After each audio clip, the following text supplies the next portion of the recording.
عملية شخير وفشلت، سؤال مهم جدا، هل يمكن إصلاحها مرة تاني والتدخل جراحيا فيها لإصلاحها؟ سؤال خطير جدا جدا، والأخطر منه الإجابة عليه الحقيقة إجابته صعبة جدا جدا. ليه؟ لأن كل اللي متابعيننا على اليوتيوب والبيج عندي، الصفحة عندي، عارفين كويس قوي إن الشخير ليه عمليات كتير، مش عملية واحدة، وفي مراحل كتير للعملية، ليفلز كتير في الأنف والحلق والحنجرة وبره الحنجرة، حاجات كتير. إلى جانب كده كله العملية ليها تكنيك وليها مهارة وليها خبرات واسعة جدا، عشان كده فشل عملية الشخير بيكون صعب التدخل فيه وإصلاحه مرة أخرى. ولا أخفيكم سر حقيقة إن 50% من حالات عمليات الشخير اللي بتفشل بيبقى صعب التدخل فيها مرة تانية. ليه بقى؟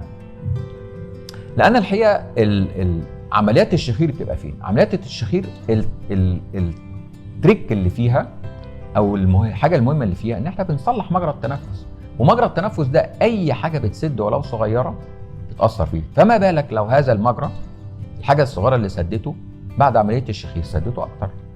فمثلا عمليات الأنف بنصلح مشاكلها إيه؟ مشاكلها بيحصل التصاقات في الأنف، بيحصل ثقب في الحاجز الأنفي، الاتنين بيؤدوا إلى مشاكل كبيرة جدا، من ضمنها إن الالتصاقات دي بتقفل الأنف. عشان كده أنا في مركزنا مفيش عيان بيعمل عمليات أنف إلا ما يفضل يتابع معايا لمدة شهر بعد العملية، لازم، عشان نطمئن ونطمن ونتأكد إن مفيش التصاقات حصلت مهما كانت نجاح العملية 100%. الحلق احنا بنشتغل على سوفت تيشو، يعني أنسجة رخوة جدا، والأنسجة الرخوة دي مشكلتها في دقة التعامل معاها بالأجهزة، بمعنى إن الأنسجة الرخوة دي محتاجة الحقيقة خبرات واسعة جدا. عشان كده شغل الحلق كله احنا بنسميه بلاستيك سيرجري، يعني جراحة تجميلية.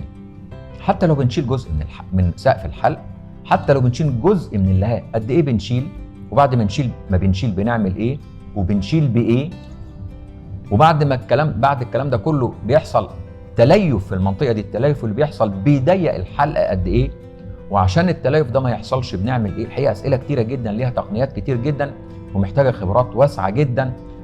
واي تدخل تاني، المشكلة بقى لو لا قدر الله ان المشكلة فشلت وحد جاي لي بمشكلة في ان عمل عملية قبل كده وفشلت وحصل ضيق في التنفس، فأي تدخل تاني بيبقى صعب، لأن أي تدخل على فايبرس تيشو أو تليفات بيبقى صعب جدا. عشان كده أنا بتبقى نصيحتي، ونصيحة مهمة جدا لكل العيانين اللي بنصحهم، اختيار المتخصصين في جراحات الشخير ضروري ولازم، وإلا فالشخير والخنقة أهون كتير جدا من مشاكل بعد عملية الشخير عند غير المتخصصين في جراحات الشخير. تمنياتي ليكم ولكل الناس اللي بتشتكي من الشخير بالشفاء، وانهم ان شاء الله يجدوا حل، وحل يكون نهائي بدون اي مضاعفات. مع تحياتي، دكتور هشام إبراهيم.